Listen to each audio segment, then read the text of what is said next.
देश की राजधानी दिल्ली में प्रदूषण का लेवल खतरनाक स्तर पे पहुंचता जा रहा है। कई जगहों पे यहां एक्यूआई लेवल 300 के पार दर्ज किया गया है। प्रदूषण के इस स्तर के चलते जनता का दम घुटता जा रहा है। कई सारे लोग ऐसे हैं जो गंभीर बीमारियों से पीड़ित हैं, उनके जान पे बन आई है।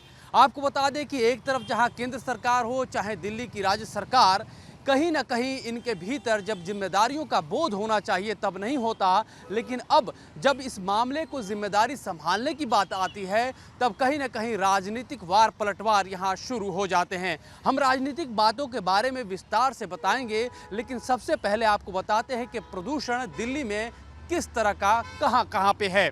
दिल्ली में प्रदूषण सिर्फ जमीन और आसमान ही नहीं बल्कि यहाँ के जल में भी व्याप्त है। आपको बता दें कि यहाँ से गुजरने वाली यमुना नदी बद से बदतर होती जा रही है। कई दशकों से यमुना की सेहत को ठीक करने का दावा यूं तो हर सत्ताधारी दल ने किया है, लेकिन जब बात काम की आई है तो नतीजा सिफर ही रहा है। हर साल दिवाली के दौरान यमुना नदी में झाग का आलम होता है। पानी की जगह झाग होता है और ये झाग सिर्फ झाग नहीं बल्कि एक जहर है।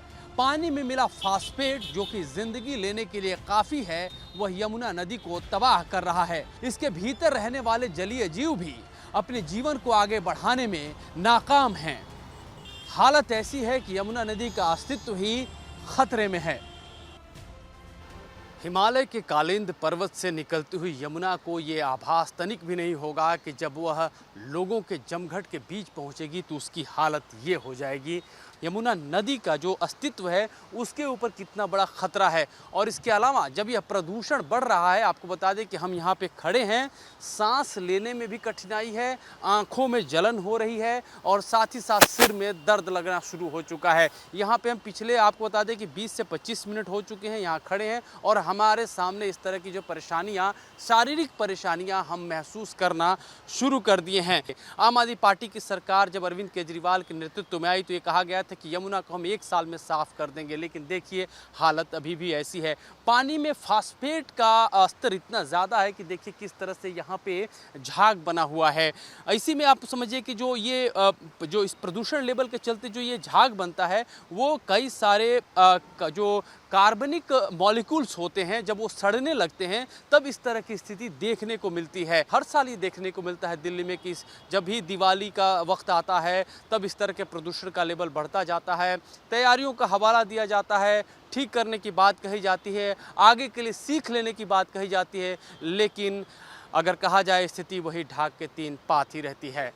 आम आदमी पार्टी हो चाहे भारतीय जनता पार्टी या फिर कांग्रेस, इन सभी दलों ने जब ये सत्ता में आई थी दिल्ली के तो दिल्ली को साफ सुथरा बनाने का तो वादा खूब किया था, लेकिन अब एक बार फिर से परेशानियां मुंह बाए खड़ी हैं और नतीजा ये है कि सिर्फ राजनीतिक वार पलटवार का दौर चल रहा है। देखिए, आज दिल्ली की स्थिति ऐसी बन चुकी है कि दिल्ली गैस चेंबर बन चुका है और गैस चेंबर आम आदमी पार्टी की जहरीली दोषारोपण की राजनीति की वजह से। आम आदमी पार्टी ने बड़े बड़े वादे किए थे, प्रदूषण मुक्त दिल्ली बनाएंगे। आज यमुना की भी स्थिति देखो और दिल्ली गैस चेंबर बनी है, एक्यूआई लगातार गिरता जा रहा है। भारतीय जनता पार्टी के लोगों से कहना है नौटंकी बंद करो। एक सरकार दिल्ली में हमारी है, 4 सरकार आपकी है। दिल्ली सरकार जितना कर रही है उसका 1/4 भी करोगे तब भी आपका भी योगदान होगा प्रदूषण कम करने में। भारतीय जनता पार्टी प्रदूषण बढ़ाने के लिए काम कर रही है, आम आदमी पार्टी प्रदूषण घटाने के लिए काम कर रही है। इसमें कोई शक नहीं कि दिल्ली में प्रदूषण साल 2 साल का नहीं बल्कि कई दशकों का है, लेकिन मामला यहाँ आकर के टिकता है कि वादा किसने किया और वादे को सही ढंग से किसने निभाया। आज दिल्ली की हालत ऐसी है कि यहाँ की जनता प्रदूषण से बेहाल है, साथ ही साथ जनता के अलावा यहाँ का पूरा पर्यावरण ही संकट से घिरा हुआ है।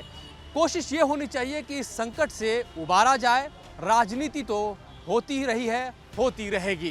कैमरा पर्सन रेहान खान के साथ अमृत तिवारी, विस्तार न्यूज़, दिल्ली।